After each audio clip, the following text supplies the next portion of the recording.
Shalom Lekulam, and you are welcome today to the department seminar of the Bar-Ilan University. We are honored to host today Zsófia Farkas, Hungarian art historian from Budapest. Zsófia is a curator-based art historian based in Budapest. She received her master's degree in art history at Eötvös Loránd University, where she is currently pursuing her doctoral studies. She was working as a curator for modern and contemporary arts in the center in Debrecen and several Jewish institutions. Currently, she's the chief curator of the Hungarian Jewish Museum and Archives, where she has been responsible for managing the institution's fine art collection in the last 10 years. As a founder of the Sheep 12 Gallery and Community Space, her exhibitions presented the Hungarian Jewish Museum and Archives collection together with its connection to the contemporary art. She has created numerous exhibitions focused on 20th century Jewish identity of visual artists and of contemporary Jewish communities.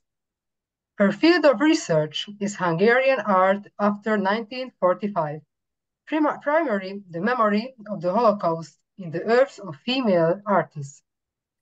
Currently, she researches the narrative graphic representations of the Holocaust made between 1944 and 48. In 2023, she published a comprehensive book entitled Eyewitnesses, Depictions of Trauma from the collection of the Hungarian Jewish Museum and Archives, focusing on these subjects. And today she will talk about the early memory of Holocaust in the Hungarian context. So please, Zsófia, without further ado, the floor is yours. Thank you very much for inviting me. It's a pleasure to be here. So now I will try to summarize somehow my research. So I will first I will speak about the basis of my research, and later on I will introduce some of the women artists from my research. And I hope you will enjoy it, and please feel free to ask questions in the end. And I will read my presentation. When I started working at the Hungarian Jewish Museum and Archives, one of my tasks was to process the graphic art collection. I was surprised to find that a large part of the collection, which was otherwise very mixed in composition and quality, consisted of graphic albums made between 1944 and 1948, which gave visual testimonies of Holocaust survivors. The recently discovered works, little known until now, were made immediately after liberation or before liberation, on the spot, in the Budapest ghetto, in concentration camps, or during labor service. These Hungarian artists of Jewish origins became eyewitnesses of this tragic part of the history. Given their artistic talent, they considered it a duty to record, like photojournalists, the events happening around them. This is a clear illustration of the strong commitment of the artists. They documented their personal experiences for the future, putting their individual artistic ambitions to rest, fulfilling their responsibility as witnesses with the intention of testifying, almost as war correspondents or as sketch drawers at a crime trial. In order to understand why the Hungarian Jewish Museum considered it important to collect these works, I must say a few words about the formation and characteristics of the museum's collection. Do you see the second dia, Marianne? Yes, indeed. Okay, thank you. The Jewish Museum in Budapest is a true community museum. Founded in 1909, its collection was built up through donations from individuals, families, and communities. The objects and exhibitions in the museum thus reflect the way in which the Jewish community itself has constantly changed its view of history and even its identity. In the early decades, the museum concentrated on preserving the historical past until the legal restrictions and anti-Jewish regulations of the 1930s radically disrupted its collecting activities. From the first anti-Jewish regulations onwards, the museum systematically collected related material and documents, making it an indispensable source for historians of the Holocaust. This change of function brought about by the Holocaust is also reflected in the transformation of the museum's location and surroundings. The garden of the museum and the synagogue, originally planned as a park, was transformed into a mass grave for the victims of the Budapest ghetto and is now an especially touching memorial to the victims of the Holocaust in Hungary.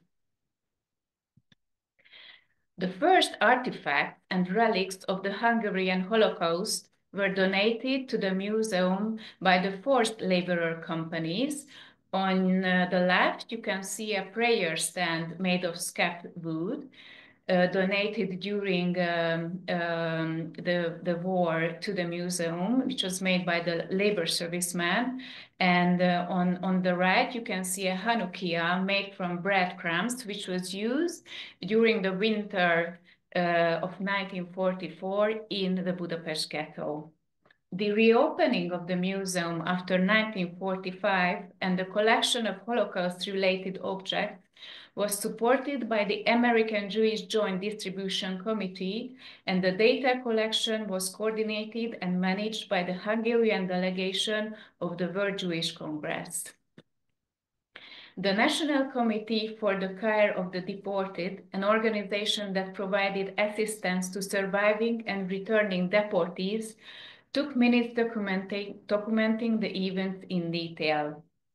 Partly from these documents and from museum exhibitions of the period, we know that the graphic albums became the property of the museum as soon as they were completed, and the museum considered their preservation as important as its other, more diverse documentation activities.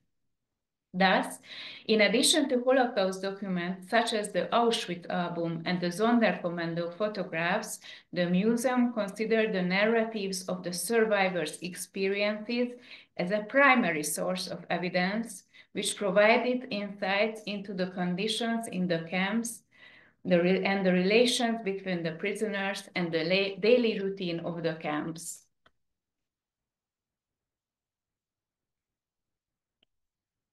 The graphic albums created by eyewitness artists were exhibited a few times before the Holocaust, but then were forgotten for decades in museum storages. This is one of the reasons why until now these works have not been considered a part of the artistic canon in Hungary. It is also true that early exhibitions and albums on the Holocaust presented these works as illustrations rather than as works of art in their own right.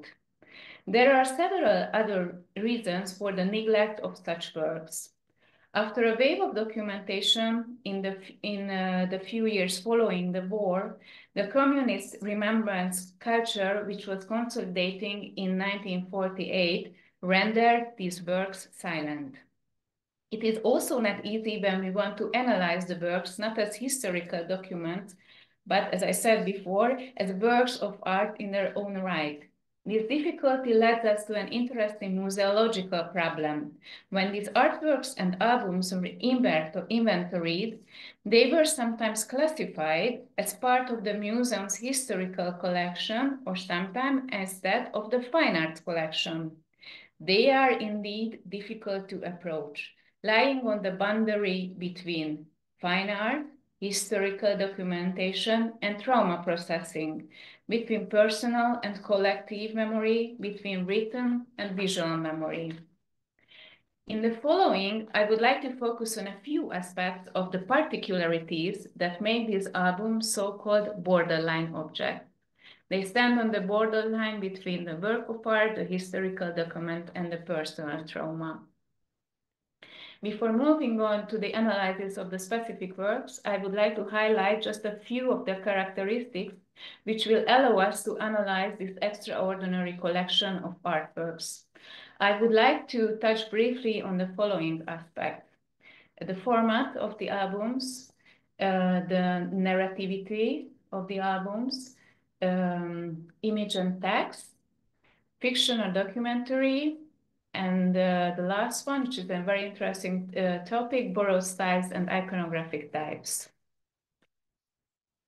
The albums present an interesting duality. They are personal and intimate, but at the same time, they are testimonies for the whole world. Intimate because their specific format makes it almost impossible to approach them with the usual attitude of the recipient.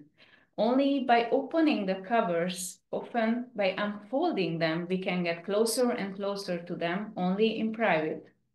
The images themselves are even more hidden. In addition to the cover, a few pages or forewords also conceal the images. Their personal voice is reinforced by the use of different techniques and materials. The artists often used blank photo albums, notebooks, different sizes and types of paper, decorations, glues, and individually designed covers. For example, here you can see Maria Turán Haker's album from Dachau, which is a very special album from this collection. And another special format is Géza Vörös notebook from his labor service period. Despite their intimate nature, the albums were created with the intention of making them as widely known as possible, and most of them were produced using a reproduction technique in large numbers. The second topic through which we can analyze this collection is narrativity. The graphic albums of the survivors examined here, made immediately after the war, are all figurative, narrative, and in their style and effect, with their black and white colors, they resemble comic books, narrating, reenacting, processing the events in the camps on adjacent frames of the same size. This characteristic is interesting because this kind of narrative, figurative art is often quite different from what these same artists produced before or after the war. Why did so many artists turn to this form when they wanted to summarize their traumatic memories in a report-like way? It is a well-known psychological thesis that at the moment of suffering a trauma, the victim cannot be an authentic witness of his or her experience and cannot perceive it narratively. It is only when we relive and reenact the images that we can put them in order. By ordering the event, by setting up a chronological sequence, the emphasis is shifted from trauma to drama, to narration and narrative. The events are removed from the sufferers, and narration becomes a means of processing, a therapy. The artists refer in many places to the fact that they could only continue their lives by drawing out their experiences, and that storytelling was therefore also a means of their own survival. Here I just showed you some of the examples for narrativity, but later on we can speak about specific artists in detail. The third topic is image and text.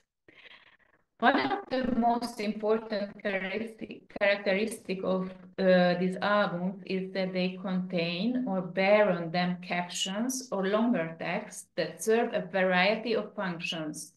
Many of the albums are accompanied by a preface, which is a foreword, often multilingual, similar to a book introduction in which the artist or the publisher authenticates and emphasizes the content of the images in the album and draws attention to the work as a memento.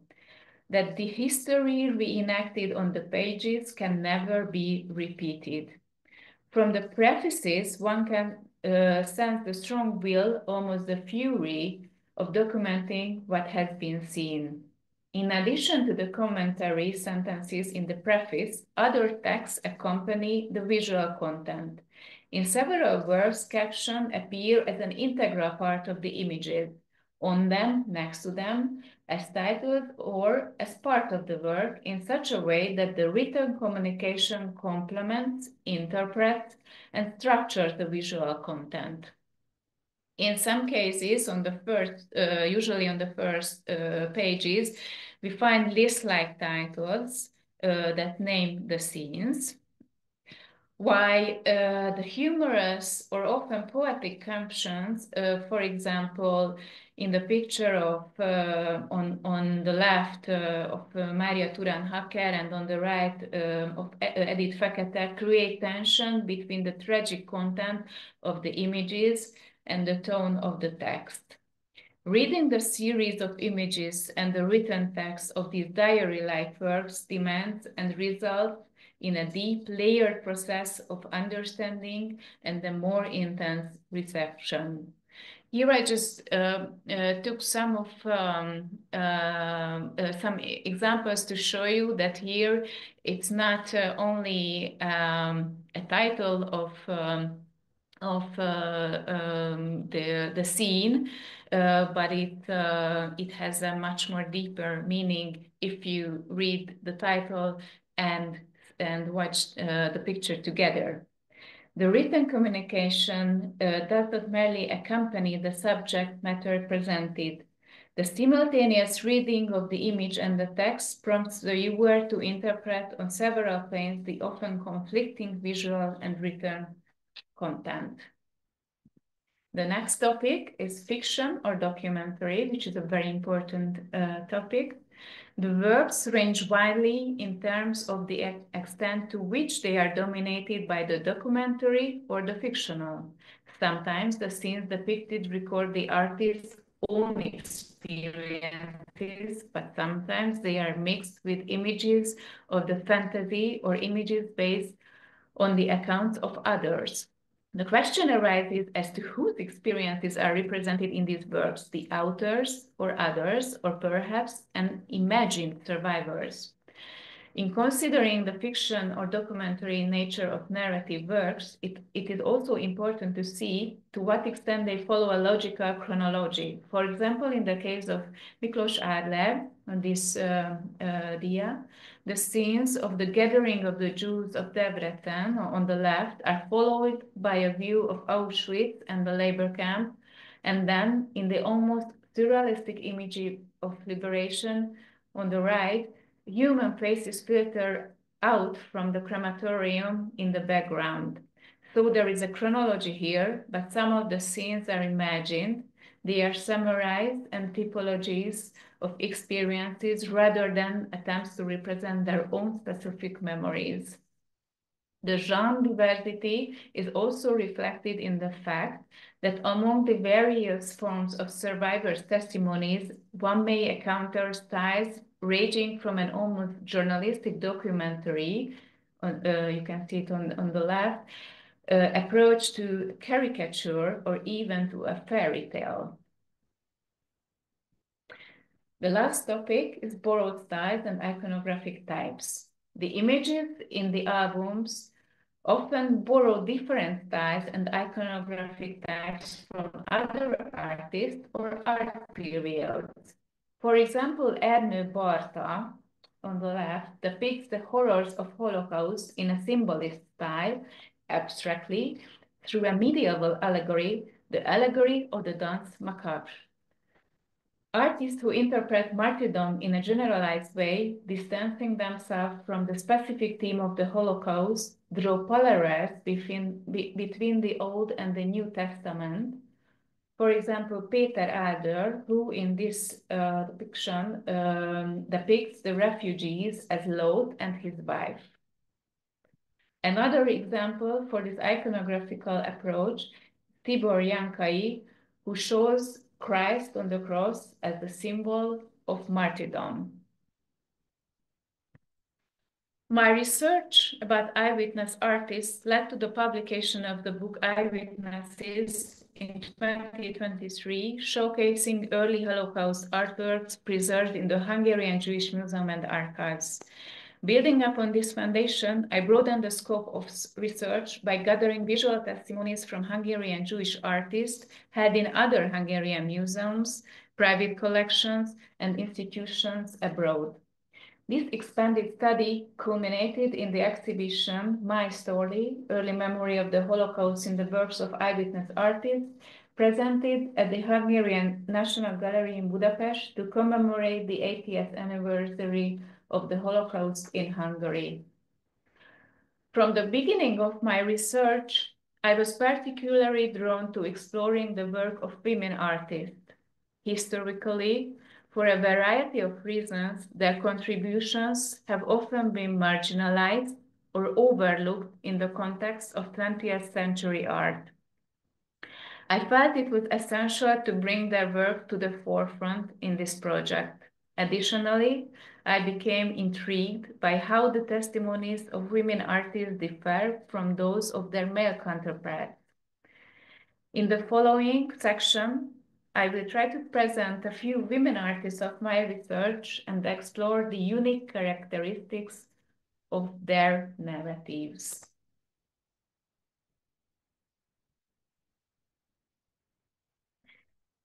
And it's also interesting that the women experiences are very different from each other because some of them survived the Holocaust in the ghetto. Some of them were hiding in Budapest and some of them were deported. So that's why it's also very interesting. Two female artists depicted the daily life within the Budapest ghetto. The first one, Ilka Gedő, came from an assimilated Jewish family. She studied drawing from the age of 11. In 1945, she enrolled in the Academy of Fine Art. From the summer of 1944 until January 1945, Ilka Gedő lived in a yellow star house at Erzsébet Boulevard. It is in Pest, and it was just on the edge of the Budapest ghetto, the big ghetto, I mean. Initially, this building where she was kept belonged to the Emergency Jewish Hospital, which later became a shelter for abandoned children. Ilka Gedő spent her time in the ghetto reading and drawing. Her 5 sketchbooks were like diaries documenting life in the Budapest ghetto in a documentary style. She drew card players, orphan children, old people, street scenes, almost taking on the role of an investigative reporter or a war correspondent. In her self-portrait, created in the ghetto shown here, the artist is seen with her lips pressed together and with her palette in her hand, simultaneously analyzing herself and documenting events with unquestionable confidence. Holding on this artistic attitude preserves her dignity. The second artist is Gita Gyenes, who was born in Budapest, studied in Budapest and Nagybánya, now Baia Mare, Romania, Vienna, and Rome. It was here that she met her future husband, Jenő Balles, a journalist and Italian correspondent. He was the one who brought her closer to magazine illustration. Gyenes helped her husband in his editorial work, and later they worked together in a printing house. After the German occupation of Hungary in 1944, she was forced with her family into the Budapest ghetto. During these months, Gyenes created a series of expressive ink drawings titled Anti-Fascist about her experiences there. The works have a documentary approach, depicting everyday life in the ghetto through a reporter's eye, but also reveal as powerful film-like compositions. These two ghetto narratives created by Ilka Gedő and Gitta Gyenes are not only portraying the daily life within the Budapest ghettos, but also reveal their sociological makeup. When the Budapest ghetto was established in November 1944, most men were conscripted into forced labor, resulting in women-dominated communities being permanently featured in these works. Through a series of intimate and poignant scenes, Gitta Gyenes shares her personal female experience of hiding with her daughter Luca, by also documenting the events unfolding within the ghetto. My research features two of the most significant series of women's Holocaust narratives from Hungary, Edith Banki's album Deportation and the Ágnes Lukács album Auschwitz Women's Camp. Edith Bankis was born in Budapest into an assimilated Jewish family. She was a student of the Hungarian Academy of Fine Arts. Then she continued her sculptural studies at the Düsseldorf Academy of Fine Arts. In November 1944, she was driven on foot to Austria and deported to Ravensbrück. She attempted suicide, but her friend saved her life. From December 1944, she was forced to work at the Daimler-Benz works. It was here that she produced her series of 12 drawings titled Camp Life in Pictures, which were found and destroyed by female camp guards. After liberation, she produced a 30-page series of gouaches titled Deportation, depicting the women's camp at Ravensbrück, which was soon exhibited in Budapest. Later, she had immigrated to Switzerland and later lived in Morocco and France. After the loss of her husband, she moved to England and took up a post at the Hampstead Child Therapy Clinic, the institute run by Sigmund Freud's daughter, Anna Freud. In 1966, she took her own life. Helmut Bauer, a German art collector, discovered the works of Edith Bankis in 1992 and did a huge amount of research to uncover her oeuvre. The Deportation series tells, reenacts, and processes the events of the camp in a style like children's drawing, in an almost comic book-like format. The portrayal of the body of the characters in the scenes are schematic, but the expressive, almost grotesque nature of the facial expressions has a powerful effect on the viewer. Here too, the images are accompanied by short titles and captions, which do not merely function as titles, but also expand the associations of the viewer by reinforcing the narrative form. The scenes sometimes speak in general terms about everyday life in the camp on the right side, and at other times focus on personal memory of a single character, making the series a work of both individual and collective memories. The series of drawings by Edith Bankis ends just like a tale, with the caption "The End" and with the death of the protagonist. Ágnes Lukács took part in a children's drawing exhibition at the age of 5. Later, in 1939, she was admitted to the Academy of Fine Arts as the only Jew in her year. She received her diploma wearing a yellow star during the German occupation.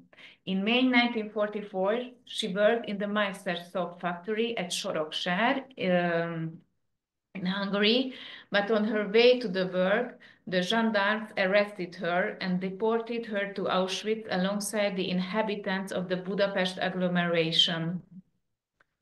From there, she was first taken to Reichenbach, where she worked in a radio factory, and then to Salzwedel, where she was liberated by the Americans. After her return home, she produced a series of 24 ink drawings entitled Auschwitz Women's Camp. The album was published by the Socialist Zionist Party in 1946 to mark the first anniversary of the liberation of the Budapest ghetto. Women's Camp is a narrative, comic book-like collation of memories which relates the story of the camp's defining scenes from posterity. The drawings are schematic, the backgrounds are undeveloped, and the homogeneity of the figures of the camp imitates and accentuates by the women's shaved heads. Despite this, the expressive, almost caricature-like expressions of the characters and the illustration-like frozen film frames of the scenes almost draw the viewer in, making the visual memories of Agnes Lukács paintings tangible and real. The two albums highlighted above exemplify the qualities I consider most characteristic of women's testimonies.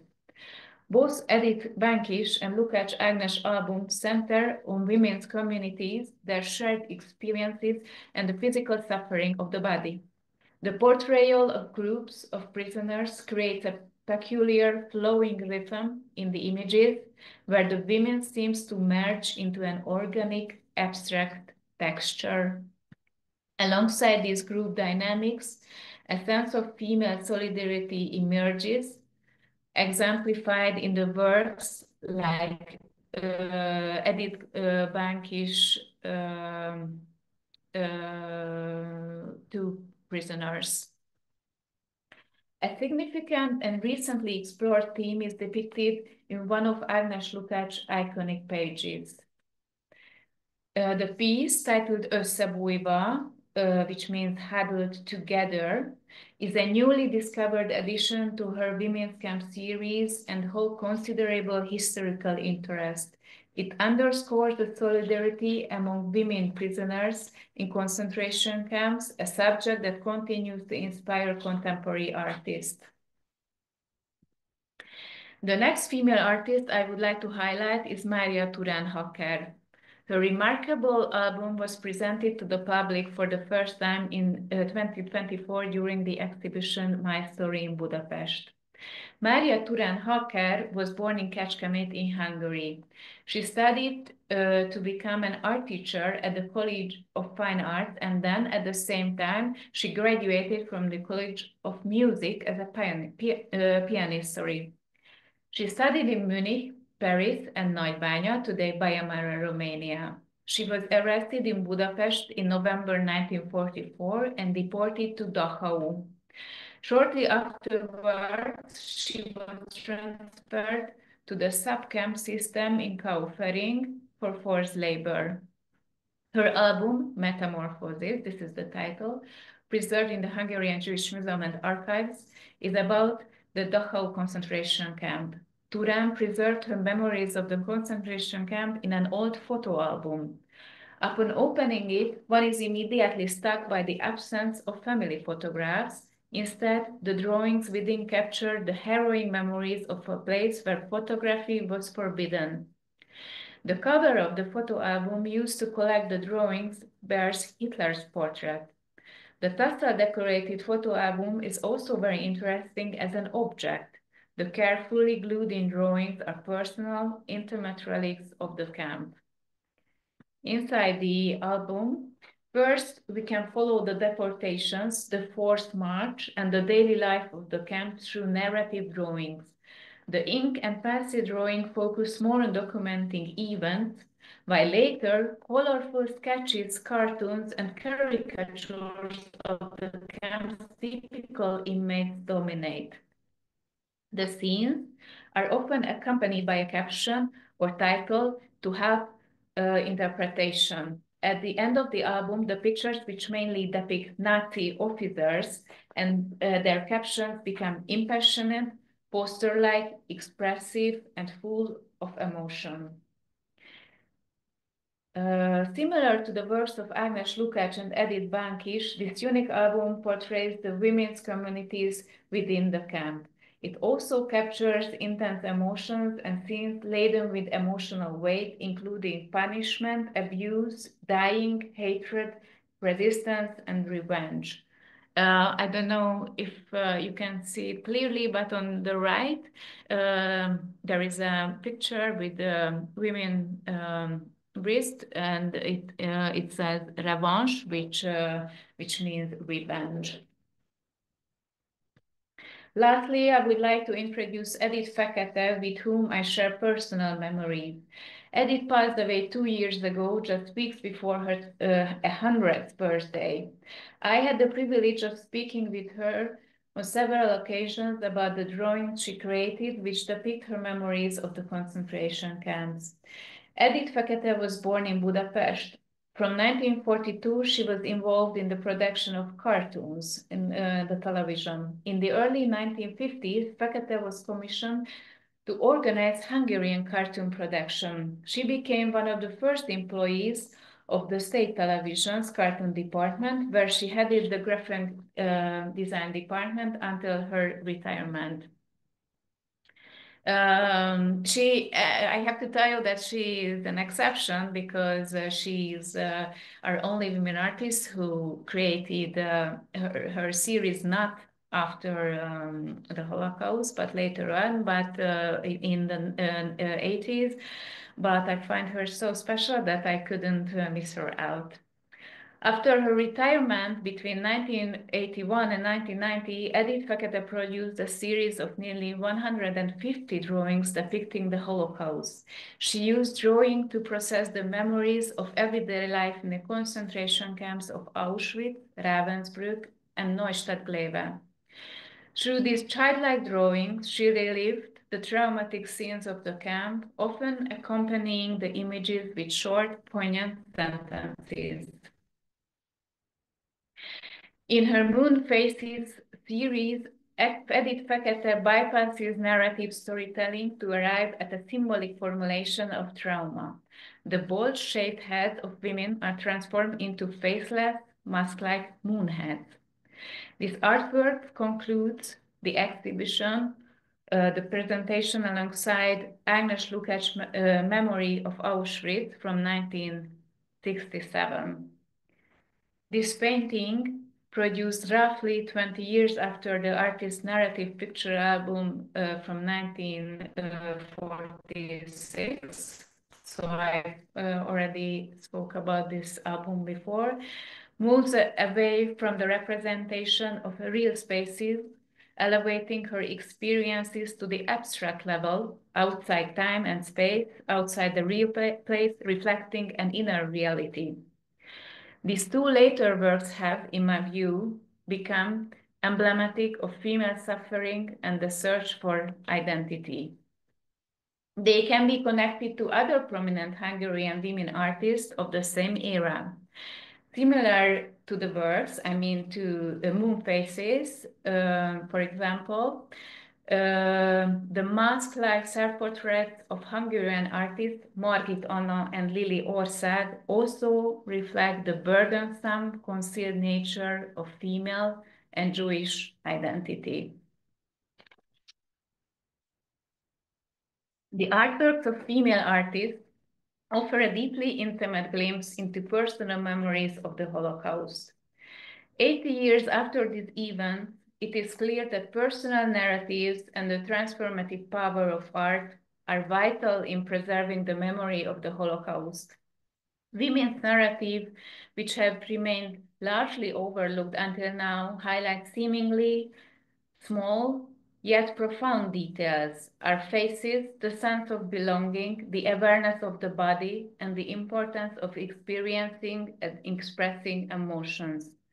Through their deeply personal and human perspective, these works bring the most inhuman chapter of history closer, making it more tangible and relatable. Thank you very much.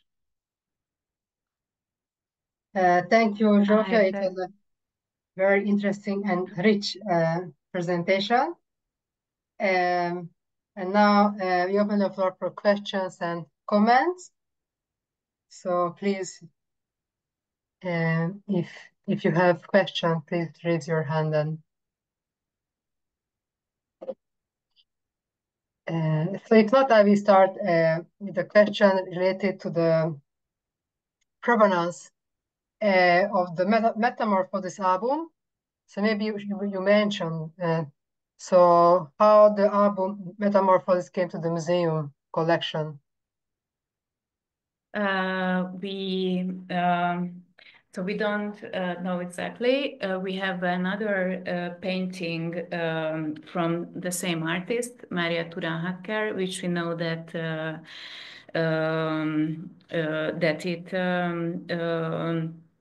that we received it a few years after the war, but perhaps I think the albums were was donated, I suppose, in the 60s, maybe by a relative of hers, but unfortunately we don't know. So a lot of information about provenance is missing, unfortunately, in our institute.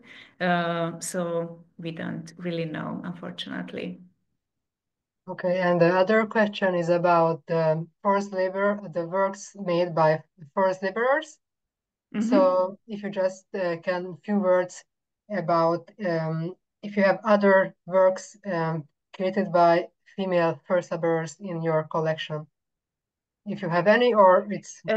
You mean who were deported I to mean, who was in concentration? first labor camps, not deported, but in, like you have this example in, I think it also was by Maria Turan-Hacker.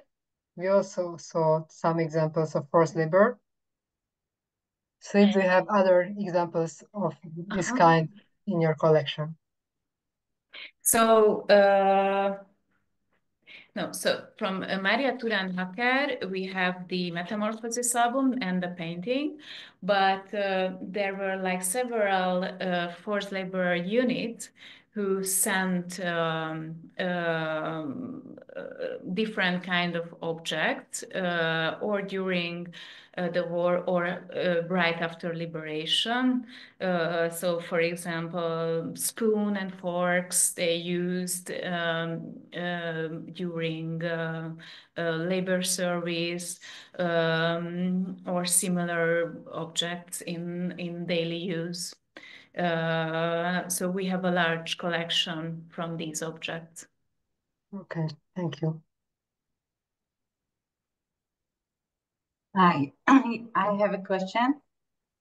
Really small question. Thank you, really thank you for this insightful lecture. And a quick question. Could you say where Edith Bank Kish's yes, album is located now? Okay, so this is it's a bit complicated topic because she created a few drawings in the camp which were destroyed. Then after liberation, she created her first album, which was exhibited in Budapest, and two pieces of this album is held in our collection, so in the Hungarian Jewish Museum and Archives. But the other pages of this album are lost, so we don't know. We can't locate them. And actually, she recreated the album once more when she was preparing for an exhibition in Paris in 1954. And this album is held in Ravensbrück, in the Museum of the Concentration Camp. And this we had the pleasure to loan this album for the exhibition last year. So it was visible in Budapest for a few months. Okay, great. So it's yeah. Okay, yeah. Great. Thank you. Thanks. So we have a question in chat from Professor Miriam Reiner. Do you have anything from the Markkleeberg slave labor camp? I hope that I said correctly.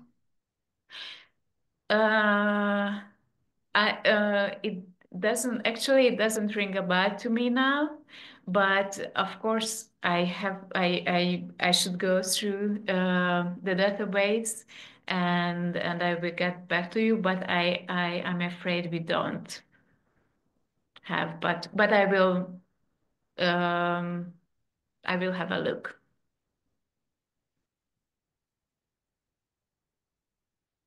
Okay, in the meantime, we just mentioned that we have this wonderful album by Zsófia in our library in the Barilan University.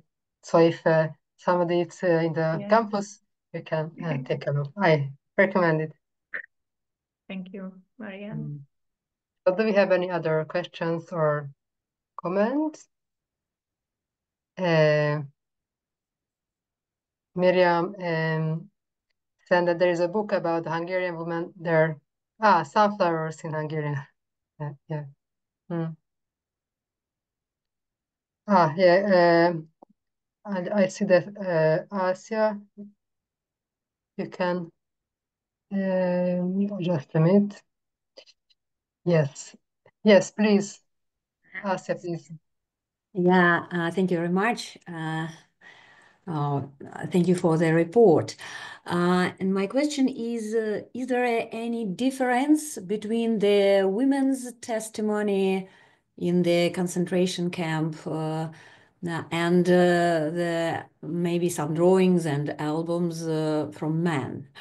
Maybe in themes, or there is no difference, and we can't say that there is a specific point of view. It's hard to tell, so because I wouldn't divide the word to men and women, because everybody has her or his own word, especially the artist. But in general, I would say, as I think I mentioned it a little bit in my presentation, that women graphic albums are usually focusing on communities. So usually we can see a lot of female body together, sometimes even body parts. And it really resemble like an organic texture or something like this. And they often focus on the suffering of the body, while the male albums are focusing on certain places, certain historical events, and I would say that that if you would like to get closer to a women's album, then so it's really easy to feel that you are among those women. On the other hand, I would say that the albums of the male artists are more objective and maybe a bit more rational. So I think this would be the main difference. But there are the other, but as far as I examine them, I experience these differences.